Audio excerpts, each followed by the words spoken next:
Hi, podcast world. Here we are for another exciting, enthralling, in-depth, and often boring episode of FNO InsureTech. I don't think this one's going to be boring. Why is that? I'm not saying to any of our past guests, any of them have been boring, but I think you're kind of implying that. I think this will be an exciting episode. Okay, let's take a pause right here. I want to apologize to all 50-some of our guests that we've had. None of you are boring.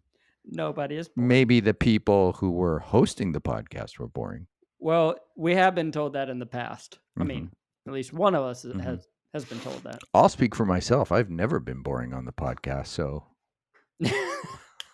Okay. My buddy Lee and I were talking, and we were talking about the fact that we maybe need to hear more from the auto side, right, Lee? Yeah, that's exactly what we said. And we need to know a little bit. There's a lot of innovation on that side. There's a ton of innovation. A lot of stuff going on. And they've made tremendous headway and progress on a lot of what they've Auto. Done. A lot of what the auto side has done has spearheaded the property side. And so we can tell a lot of what's going to happen on the property based on what has happened on the auto. So why not talk to them and see what all happened? Exactly. So the first company that came to our mind, who certainly considers themselves an InsureTech, is Snapsheet. And we reached out to Snapsheet and spoke with Alex Meisner, who's the director of innovation at Snapsheet, a very young, progressive, successful company known mostly for being in the auto space, but more than that, and you'll hear about that. And they join us today. Yeah, I think it'll be great. I think we'll get to hear what all they've done, and some of their roadmap for the future. We're going to get to talk, I would hope, about auto claims, software, technology. I mean, you think of them, you think of innovation, and you think of technology. So I'm curious to see what all we learn. And I want to hear about innovation. Alex is the director of innovation, and what innovation is and means in their organization, because that's one of the things we've learned is that different people define innovation differently. And I think you'll be really interested in what Alex's definition is, which we'll go over in just a minute when Lee stops talking. Well, I think I'm okay. Let's go. Let's listen. Are you finished talking? I don't know that I am. Well, I know you're not, but I think our audience would prefer to listen to... You know me that well. You know me that well. Alex, I do. We can talk after. In fact, just so our audience knows, Lee thinks that I try to monopolize the microphone. No. Everyone knows that. No one thinks that. Everyone is aware of that. That it's you're the host. I'm the co-host. For those of you who have to work with people that are essentially insecure, you know what my life is like, having to work with Mr. Lee Boyd. Yes, that is true. It's an honor and a privilege. And speaking of honors and privileges, we have Snapsheet on the show today, and let's get to the interview. Hey, everybody. We're excited to have you all with us today, and really excited to have our guest, who's a little bit different than the kind of people that we usually talk to, in that he has a lot of information from the auto side of our business as well. And that is Alex Meisner, Director of Innovation at Snapsheet. How you doing, Alex? I'm living the dream. Thanks for having me on. Wonderful. Welcome. Are you? What dream is it that you're living anyways? I mean, it's Friday, talking to you two gentlemen. We're talking about claims, auto claims specifically. Life does not get better than that for me. Life does not get better than claim talk. We're going to have a lot of fun today then, because that's what we're going to be doing for the next little bit of time. So you're Director of Innovation at Snapsheet, correct? Yes, I am. But that's not all you've done at Snapsheet, right? No, it is not. It is my current role, but I have been with the company since the very beginning. I was actually Brad, our founder's first employee. So been doing this for 9 years and have pretty much done every role in the company other than write code. Okay. But I started our customer service organization, went and worked with our tech team for a bit, spent a lot of my tenure here on the road inside of our customers, working with them. And then ultimately, that's what led to this director of innovation role, which is just really about solving problems across all of our customers and even internally here at Snapsheet. Well, it's interesting that you say that because one of the things that we've learned about innovation and the approach that many organizations take to innovation is that it's synonymous with problem solving. We use innovation to solve problems that Right. we have, correct? 100%. So we are firm believers that innovation does not start with an idea, it starts with a problem. And Oh, it really begins with understanding the problem. And a lot of the times, what we found over the years and continue to find today is the problem that you're trying to solve is really not actually the problem at all. Usually, it is a result of a problem further Right, up or downstream. right. That you might not quite have your finger on yet. Exactly. So, before we get too much into what you do and how you guys go about doing it, let's talk about Snapsheet, the company, and tell us. Start by giving us your elevator on what Snapsheet is and what you do, and then let's talk a little bit about your origin story. Okay, perfect. Yeah. So Snapsheet, we are very simply a claims technology and services company that provides modern software solutions to claim organizations of all sizes from F&OL to settlement, whether it is our software offerings or our service offerings. And so, we have evolved over the years, and we actually started as a company called Body Shop Bids back in 2010. And Body Shop Bids was a two-sided marketplace. The concept was we created a mobile app for customers to use to take pictures of the damage to their vehicle. And then we curated a network of body shops across the country. And this is 2010, economy was pretty rough, and we were having shops bid on the work. So we didn't even require them to write an estimate.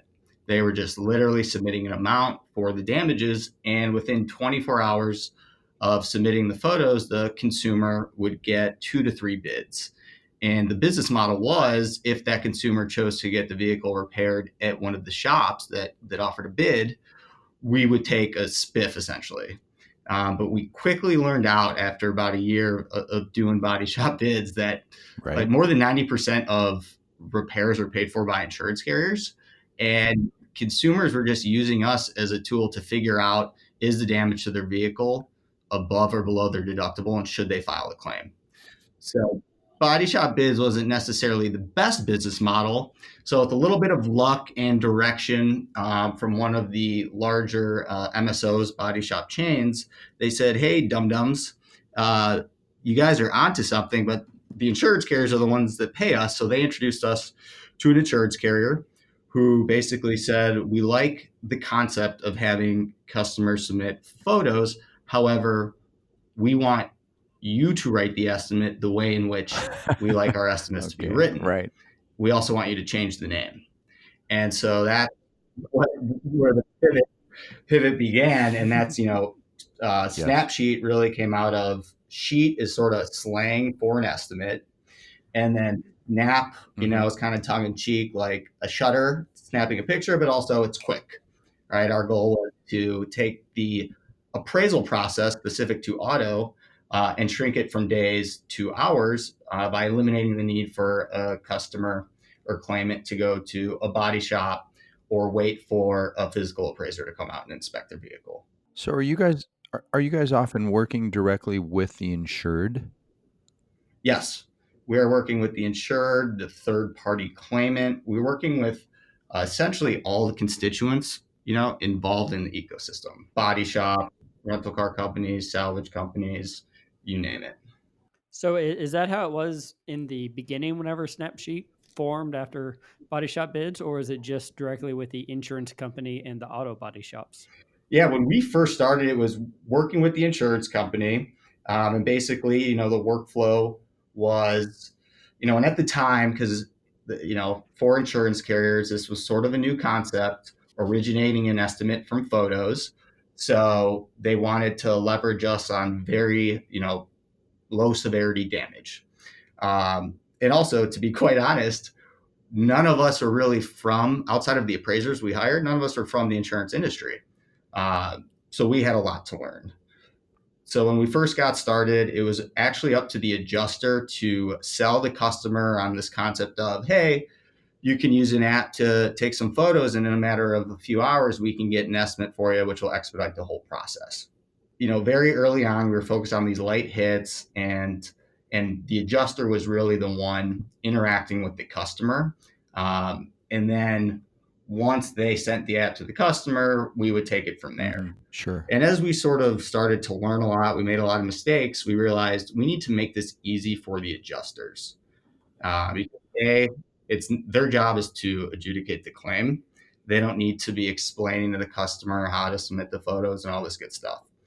So today we have a multitude of workflows with each of our customers. Like we always say, insurance carriers are like snowflakes.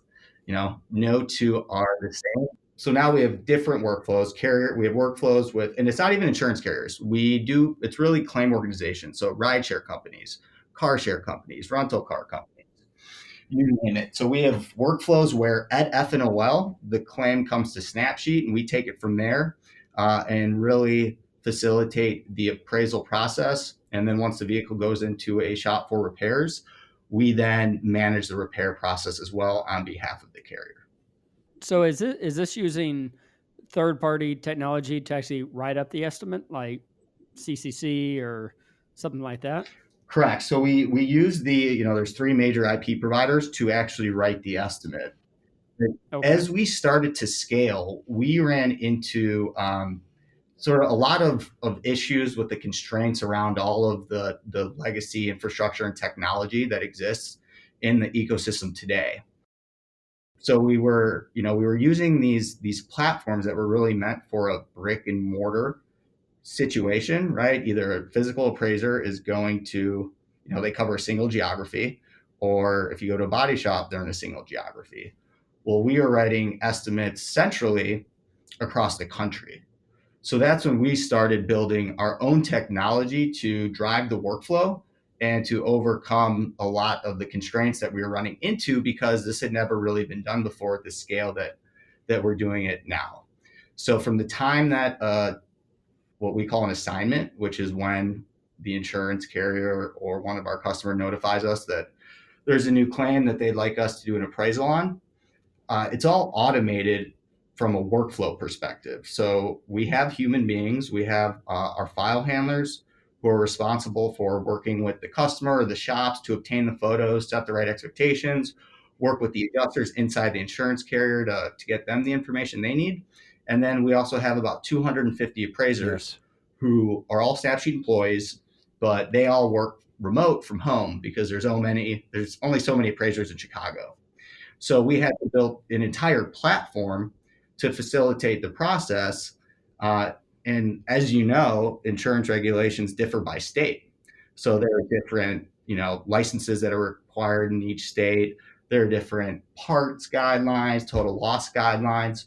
So the platform that we built for ourselves really facilitates that all without any interaction. So, we're writing thousands of estimates a day without any human beings dispatching the work to one of our file handlers or appraisers. The system is driving the workflow and assigning the right claim to the right person at the right time. Wow, that's fascinating. That is technology right there, isn't it? 100%. But again, it really, all the technology we built stems from the problems that we were facing. Because when we first started, we were working out of Excel spreadsheets. We were manually assigning the claims, and it took a lot of human horsepower. And so that's when we really started leveraging our technology and building proprietary technology around this. And a big testament goes to our CTO, Dan Colomb, who's just built an incredible technology organization. And they're truly engineers that understand the business, and they've got the magic fingers. So do you consider yourself a tech company or a claims organization? How do you answer that question? So we are a technology company. From our roots, we've always started with tech. And when we first, for the first about 5 years of Snapsheet, we'd be labeled as tech-enabled services, if you will. And then in 2015, 2016 is when we started bringing our software to market for insurance carriers to leverage. So we realized that we had built ourselves a mini claim system because a lot of our workflow mirrors typical auto claims workflow, right? There's a notification, there's customer engagement, there's an assessment, and a settlement. So we first started with a digital payments platform. We were this is a funny Yeah. story. When we first got started to get our foot in the door, a lot of carriers like the concept of Mm-hmm. having a mobile app and having the customer being able to engage and submit the photos. And one of the carriers was like, "Do you think you can do payments from the mobile app so we can pay the customers digitally?" And we were like, "Sure, why not?" Right? Yeah. I mean, take it to the market. So what we actually did was we found a third-party API, and at the time, we built functionality into the app for the customer to, once they got the Oh, estimate back and coverage and liability and everything was cleared, they could enter sure. their bank account and routing information and take a direct deposit cash payout. And we were actually floating the funds on behalf of the insurance carriers. And so we're a little startup, venture backed, floating money Yeah. to the largest financial institutions in the country and not charging for it. And, Wow. but right, you do whatever it takes to get your foot in the door.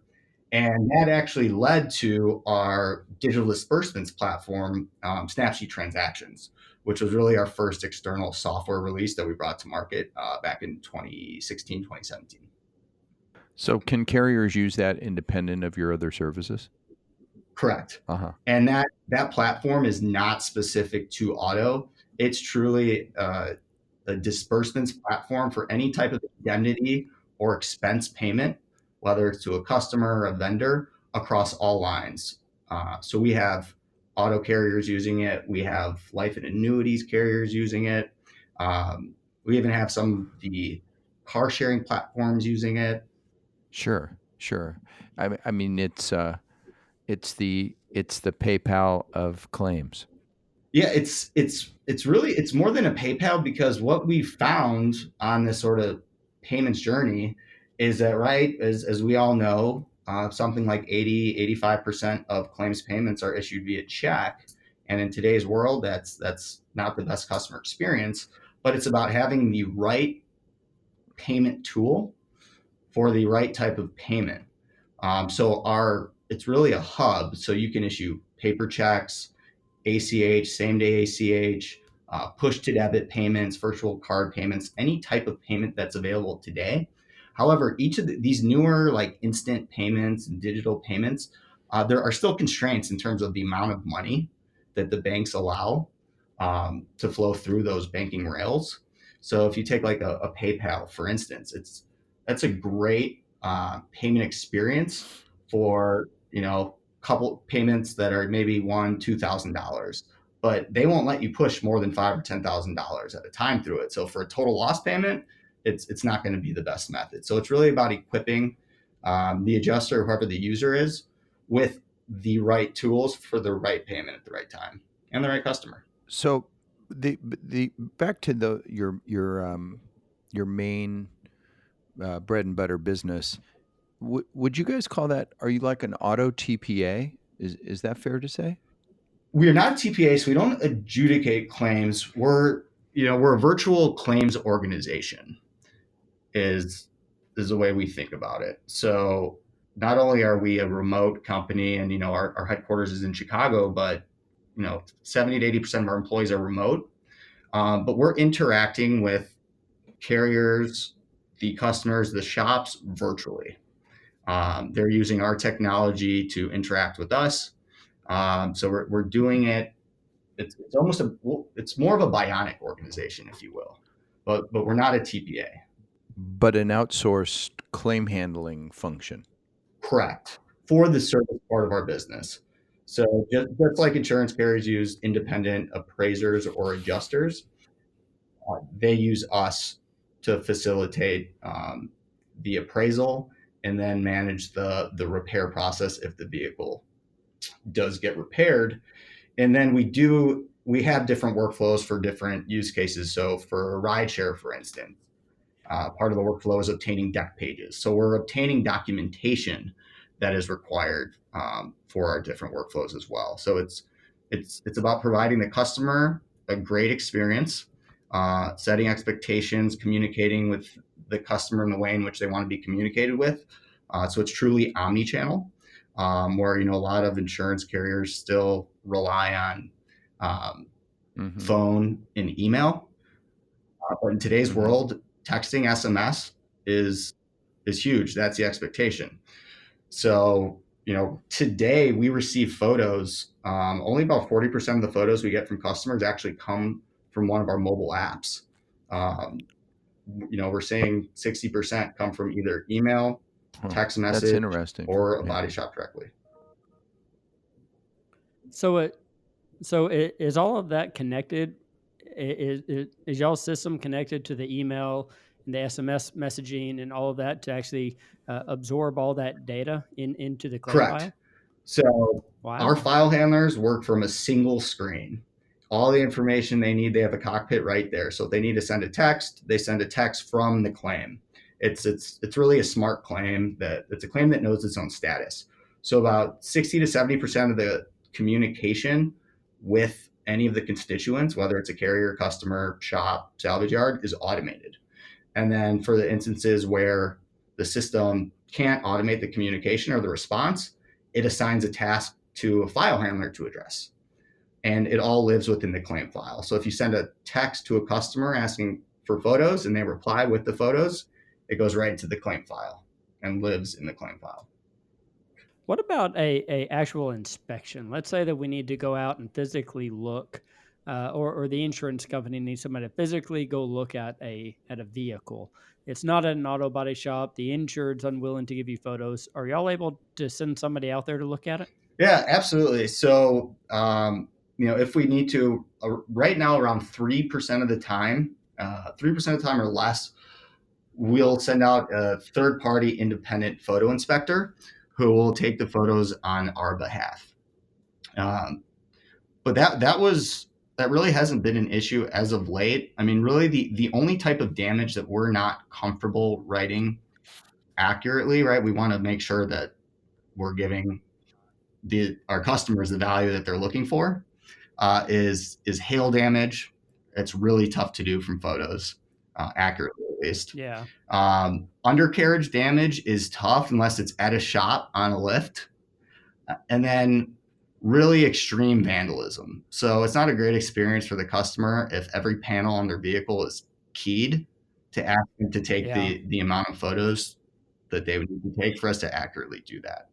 So we determine Yeah. about 90% of, auto claims, we're very capable of handling virtually. Yeah, that was my question. You were saying 3% or less, you feel like you have to send someone out there. I would imagine that's excluding some of those scenarios you're saying, but that's a very high percentage of claims that you feel as though you can desk adjust without sending your own representative out there. That's a very high number. That's higher than I thought. Yeah, I mean the power is in photos. I mean the cameras on these phones today are so high resolution. A lot of the times, and the technology we've built around it is, Sure. a lot of the times our Sure. care they audit us all the Sure. time. They look at us through a microscope and they'll do real field audits. And what's interesting, even for total losses, is a lot of the times they'll find us we're more accurate than Sure. their physical inspections when they send out a human appraiser, just because we have the technology at our fingertips, and all integrated and pre-populating a lot of the information that typically has to be manually captured. You know, I guess it really opens me up now. I guess I'll first ask, tell me about property. What are you doing in the world of property inspections? So for property inspection, so today We do have a claims admin system that we brought to market a couple years ago. So we took the principles of the proprietary system we built internally for ourselves to facilitate the service, which is proactive, not reactive, customer engagement first, open platform, API driven, and we brought it to market as a modern day claims administration system across all lines of P&C, so auto and property. So today, carriers are using the carriers that are leveraging that platform are facilitating their property workflow, and property is a lot more complex than auto, Right. as you all Yeah. know, since that's right in your wheelhouse. But you have technologies, like the Eagle Views of the world, where you're able to get this discrete, accurate information on, the roads of the house. That cool companies like Planner, who are doing sort of the virtual inspections internally. So we're all about making it easy for the insurance carriers to leverage these new technologies without going through long transformations or integrations. So out of the box, you flip a switch and you have access to any of the vendors of your choosing. But you guys aren't really trying to make hay in the property claim space, as far as like what you're doing on the auto side. Yeah, not for the service side of our business. We're sticking to auto just because I've gone on a few ride-alongs with adjusters, and it's still tough to do property from photos. However, where the photos come in handy and where carriers are getting value from our omni-channel photo capture technology is at the time of loss, especially if it's something like water. You're going to ask the customer for documentation. Right. So why not make it easier and in real time send them a text that they can respond to, so that you can address the right claim with the right resource immediately. A picture's worth 1,000 words. So even at F&OL, our EF&OL solution has photo capture as part of the F&OL submission to eliminate the amount of entry the customer has to do, and then to also give the adjuster the information that they need to send the claim down the right path the first time, right, and triage it accordingly. I want to ask you a question about AI and machine learning, and obviously, on a science fiction level, I'm sure that you guys see a day, or would like to see a day, where you could take those photos, they could go through your AI tool, and and an estimate could get spit out the other end. Is that on your roadmap? That is. Are you guys working? So in terms of trying to automate the estimate, that is not on our roadmap. We're going to leave that up to one of the three major IP providers, because they have the databases. So we're using AI really internally to drive efficiencies in our operation. So we've built total loss triage tools. We built photo triage tools using computer vision.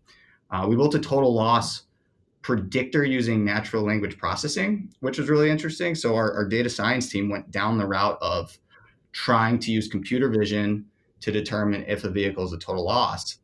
And once they started going down that route and then mining all of the unstructured data, really the facts of loss that we've received from insurance carriers, they determined that about 30% of the weight to determine a total loss is based on year, make, model of the vehicle.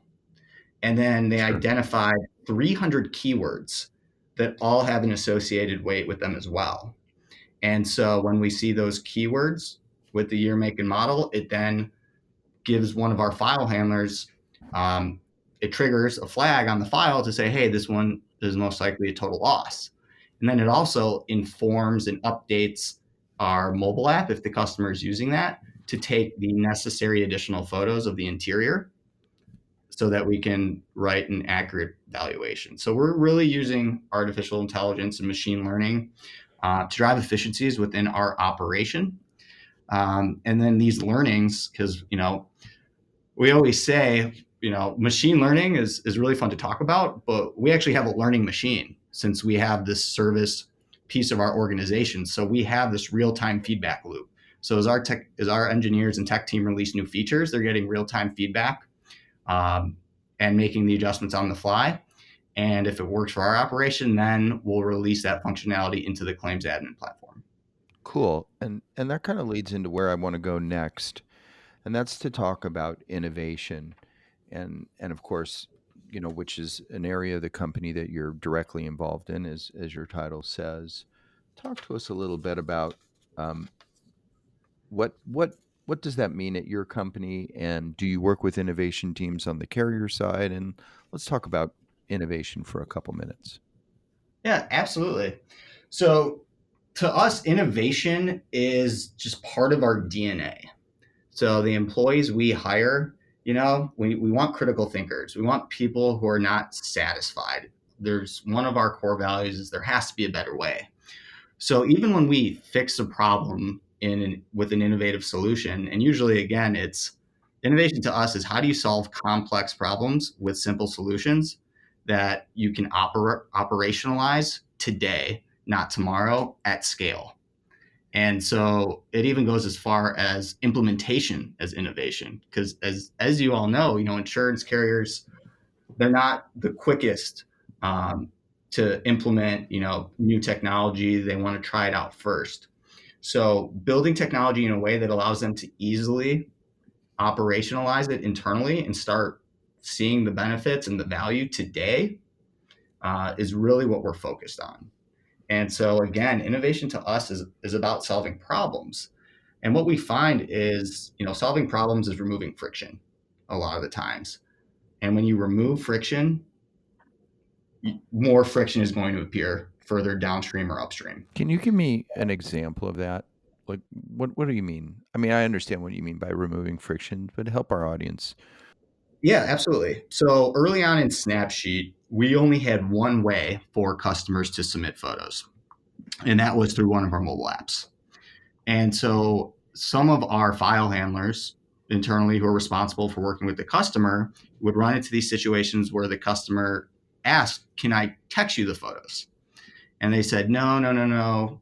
You got to use the mobile app." So a few of them actually gave the customer their personal number and had the customer text the photos to their personal number and then upload them to our system. So when our tech team caught wind of that, they're like, all right, we'll build in the ability to send a text to a customer and allow them to reply with the photos. Cool. Yeah. Smart. And what we found though is that opened up Pandora's box because they didn't just respond with the photos, they started asking questions. And we did not build the workflow around two-way communication with text messaging.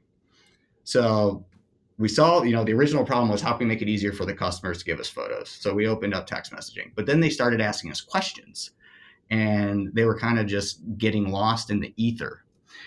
So then again, we had to go back and build a workflow around it because if someone sends you a text, and they're expecting a response back very quickly. And so now we built the entire workflow around it as well, and we started with the human beings just interacting, right? Responding. It would get assigned to somebody. If a customer sent in a question via text, they would respond manually. And then our data science team started looking at the most common questions and started automating the responses. And then we realized, well, there's a lot of shorthand that people use in text, right?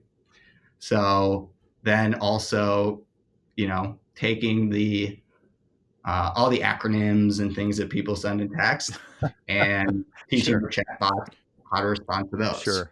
Sure. And so it's a continuous But evolution. but what a great example of not only, I mean, you were talking about a friction and a problem, right? That the only way that they could send you um, photos was through something that's maybe a little more cumbersome than just taking a picture and texting it to you.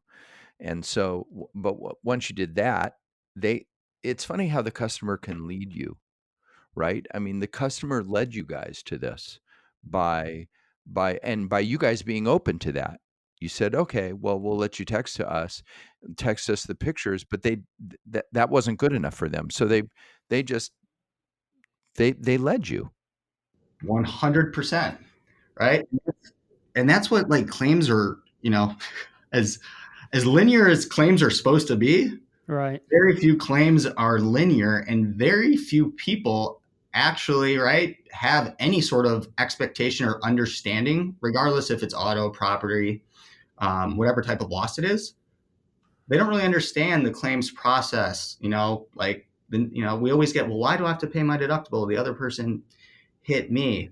So Mhm. taking all these learnings, and that's kind of going back to this concept of not machine learning, but a learning machine, right? And iterating and building technology around it.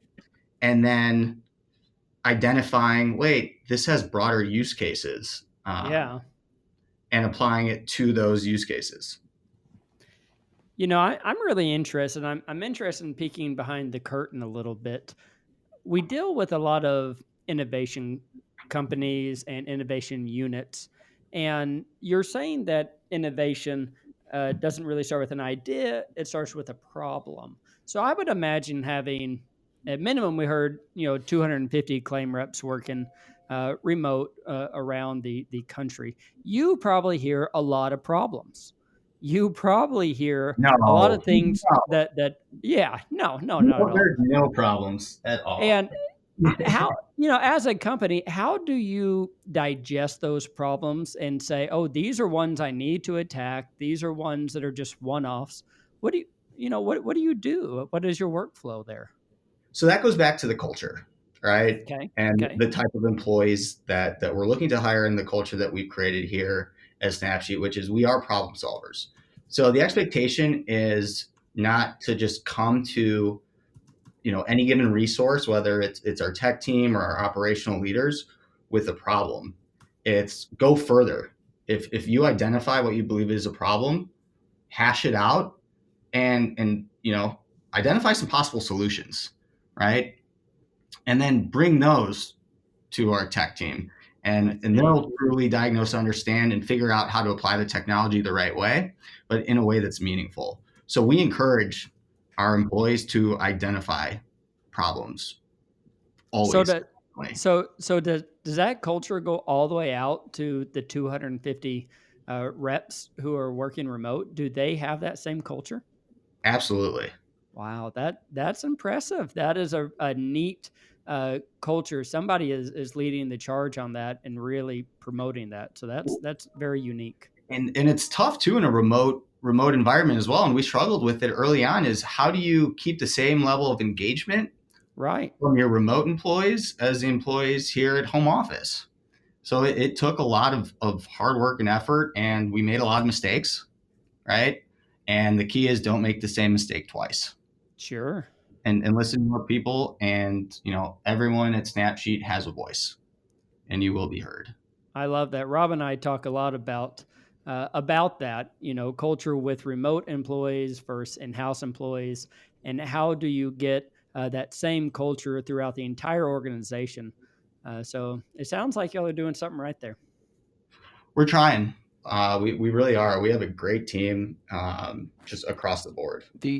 You said that you've gotten to do some ride-alongs and gotten to some exposure on the property side, and like you said, it's a much different animal. The only thing that has in common is the claims frequently go into the same organization within a carrier, but they're very different. Typically, they're segmented. There's auto adjusters and property adjusters, different set of skills. But do you have any thoughts on what property can learn from auto? I mean, I think that not only can property learn from auto, but auto can learn from property. I think the industry can learn from each other. Um, I think the biggest thing is photos, just the impact that photos has not only on the claims process, but it goes further, right? So now with the ability, it's costly for a carrier to send out a human resource at inception of a property policy to do an inspection, regardless of the value of the asset. So giving the policyholder, the potential policyholder, the ability to take those photos, so you can capture the current state of the asset, and then have those, from the inception of the policy at FNOL to determine, was this damage? It's tough on the roof, but on the interior of the home, was this damage pre-existing or not? Are these what are these appliances? Are there any recalls? Things like that. So really leveraging the power of the photos, really at FNOL as well. So that's what we've learned is a photo is worth 1,000 words, from policy inception all the way through claims. You can leverage photos to facilitate the process, and enable your adjusters to make better decisions. Because that's, the end of the day, the best customer experience is going to be when the adjuster is equipped with the tools to provide the customer with the experience they're looking for, whether it is, the phone calls, email, text, interacting with them the way in which they want to be interacted with. But then giving the adjuster the tools to proactively touch the claims that they can make a difference on and move forward right now, as opposed to the reactive workflows that are still very common, especially inside of property. As you all know, if you receive an assignment from a carrier, the adjuster is just waiting, right? For you to do the inspection, and maybe you have questions for the adjuster and you send them an email, but it takes them a few days, and so now they're slowing you down. So bringing the technology and open the concept of open platforms so that you can have real-time status updates, not only to the customer, but to all constituents in the claims process. It sounds like y'all are always trying to improve and always trying to get better. And I read online where y'all recently had another round of fundraising, basically a Series E, earlier in May, it appears, based on my reading. It looks as though you're preparing for additional improvements, and I didn't know if you were at liberty to tell me kind of what's on your roadmap. What do y'all? Where is the future of Snapsheet?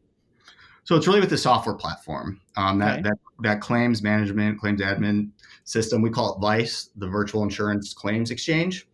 But it's really about beefing up our engineering resources, because we're doing implementations overseas now in Europe. So we're worldwide, with our software, Canada, North America, Europe, and South America pretty soon here. So that's really the focus, is to help, get modern technology, cloud-based, API-driven technology inside insurance carriers to augment the human beings. Because the humans still matter, especially for high severity claims, right? We're never going to automate away the role of the adjuster. But what we can do is you can automate away the non-value added work that the adjuster is doing, so they can really focus on adjudicating the claims. Because a lot of times what we see is adjusters are just processing claims. They're rekeying information from system to system. Like even the concept of document management to us is sort of this foreign thing. So we built this platform, and we're continuing to add functionality to support all lines of insurance, whether it's commercial, private passenger, property, auto. So these would work in association or alongside the estimating platforms.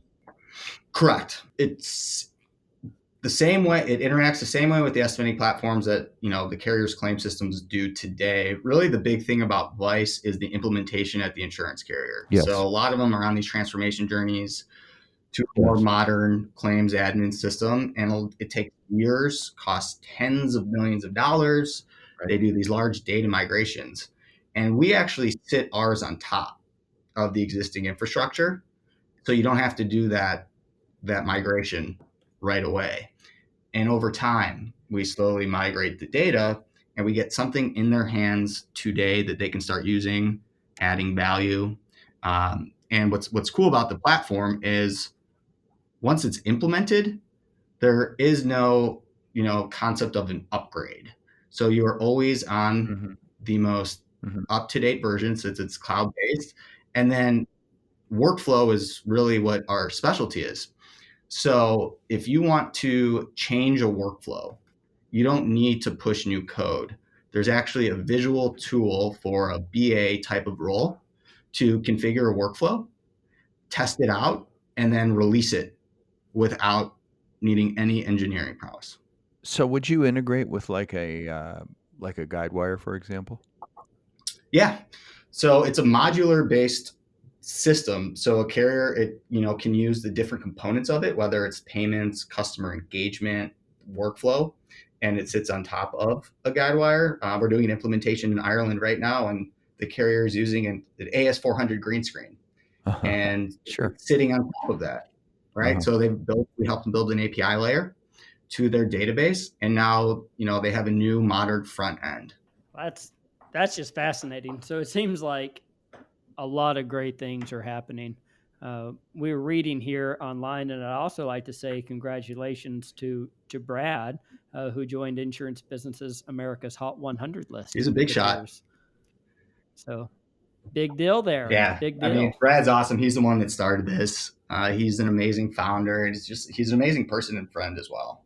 I've known him for a long time, so he is the definition of a hustler. But is he a Cubs fan? I believe he's a Cubs fan, but he's originally from Kentucky, so he's a huge Louisville fan. Okay. We know a few of those. Louisville. There you go. Yeah.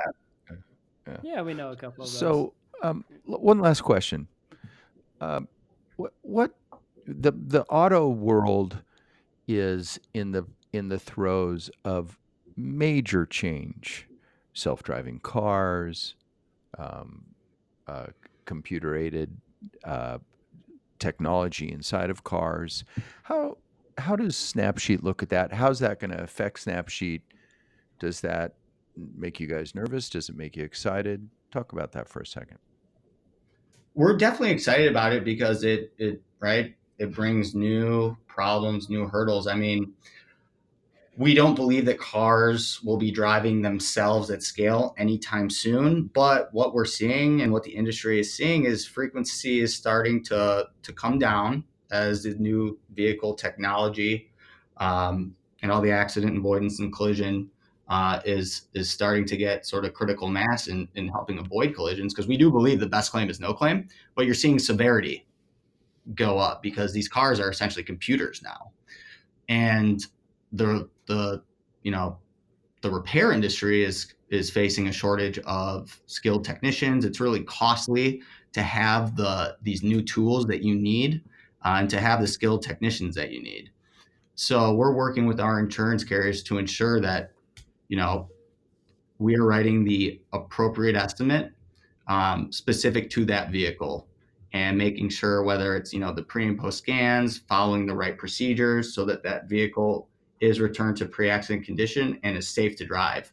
Because if you don't address a sensor now, on a windshield in some of these cars, it could impact the rear end bumper, the collision avoidance system. Right. I mean, the entire car is a computer, so it has to be calibrated, and there are unintended consequences of taking shortcuts. So we're really just trying to help educate our customers, since we work across a vast variety of carriers of all shapes and sizes, of sort of what we're seeing in the industry, what we're seeing with the shops. We learn a lot, from the shops, and we want to make sure that they're happy with the process as well. So we're all in this together, right? We're all learning and evolving as this new technology starts to permeate across the automobiles, the carriers, the repair facilities, and the appraisal companies and third-party service providers.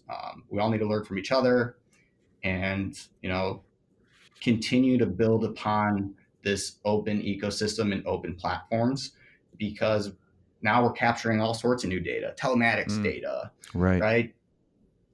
LTVs. So let's share it in a way that's scalable, easy, so that we all win. And the customer ultimately has a great experience during a tough time. Well, we are really grateful to you for sharing some time with us today and so many insights about the auto business and about Snapsheet and where you guys are heading and what you do. I mean, I feel I know I speak for Lee when I say I feel so much more educated now than when we were doing our homework on you guys. But we know you're a leader in the auto space, and and we run into your name all the time, and I'm really grateful that you did this. But I have one favor to ask, and that is, when you guys figure out how to do the same thing with property, would you let us know? 100%. I think we should probably have that conversation sooner rather than later. I agree. I agree. On our way to the bank, right? I hope so. But yeah, let's take this conversation offline. But I really appreciate you taking the time and inviting me on the show. It's been an awesome conversation. I could talk to you both all day. Yeah, we appreciate it. It's nice to be around. We Clint. appreciate it. Thank you. Thanks. It sure is. You know, Lee, when we're talking about getting more auto technology on the show, the first company that came to our mind was Snapsheet, because they're, as far as we know, one of the leaders in auto claims. And Yeah. I'm really glad we started there. They were Alex was very informative, and I learned a lot about Snapsheet. Going into the conversation, I had a lot of questions about really what is Snapsheet at its core. What do they actually do? I've read a lot about them, and I knew they had technology. I knew that they did uh, virtual claims. Knowing what I know now, I feel like I know a whole lot more about them. They are a technology company who is using this virtual inspections. I mean, they're really on the cutting edge in the auto space and then in the software space. Sure, and the reason that they've grown the way that they have is they're providing something that was really, really needed and valuable, Yeah.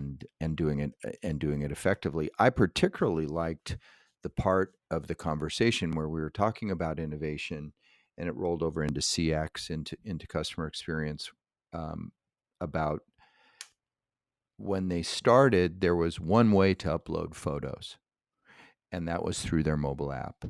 Right. But the customer really wanted to text it. And so some people who worked at Snapsheet said, "Here's my personal cell phone number. Go ahead and send it to my cell phone number." And so the thing that I love about that, and that I want to just talk about for a second, is the customer leading the solution. The customer identified the problem. The problem was, you know what? It's a little too clunky for me to have to use your app. I can just use my camera and text it to you. Right? Right. And I love the fact that not only did the customer lead them, but that they listened and that they followed. And that's what effective innovation does. And that's really, really hard. I mean, I'll make things a lot of times where I'm told, "Oh, wouldn't it be nice if we could do this?" And in my head, I'm like, "No, that's not how it's designed. You're not using it the way it's designed." But you can tell that they have a culture where they are willing to listen to what the customer wants and let that customer be their employee Mm-hmm. or the insurance company or the body shop. They're willing to listen, Mm-hmm. and that was interesting to me because we talked about he had said one of their core values has to be a better way. There has to be a better way as a core value. He never said customer service is a core value, but in every example he gave, and pretty much every conversation here that we had, customer service came out, Mm-hmm. and they want to deliver a great customer service experience. And you could tell that's one of their core values without them ever saying that's one of our core values. And it's one of the things that we talk about a lot lately. It's been, we say it again, again, again, ease of use. Ease of Right. use. What do Right. our customers want? They want it to be easy. I'm going to take a picture. I'm going to text it to you. I'm done with it. Right? That's easy. Not, okay, go to this website, go to the app store, download the app, put in your Right. information, yada, and then participation is going to drop, drop, drop, drop, drop. And I can think about it in our own business where we have one program that we're doing where we're struggling to get on equal footing with some of our some of the other providers of services that we're providing, some other vendors. And one of the reasons that we found as we've done more and more research is that for the desk adjusters, it's just easier to do business with company X than it is to do business with us. It's just in their mind, in their perception, it's easier because their technology is easier. And Right. those are going to be the things that win. And it sounds like they have a great laser focus on putting products out there that are easy to use, easy for their customer to adopt. And look at how they've done. They've raised $70 million. Lots of people Yeah. believe in them. Yeah, I think they have a great future. Going into the rest of the world, other countries seems exciting. Um, yeah, best of luck to them. And I look forward to speaking with them more. I always get to see them at InsureTech conferences and other InsureTech type conferences across the industry. So I look forward to seeing them again. Well, we are super thankful to our friend Alex Meisner, and we look forward to learning more about the auto space. And stay tuned. This isn't a arc that's going to happen sequentially, one after another, but over the next month or two, we're gonna hit some other auto providers and auto technology providers and learn more about what's going on that side, so we can continue to compare and contrast with property. And just to add what Alex said, and that is the power of a photo. The power of a photo. And I'll leave it with that today. And thanks for being with us. Thanks for subscribing to our podcast and listening to it. Until next time, we always sign off by saying, Goodbye, everyone.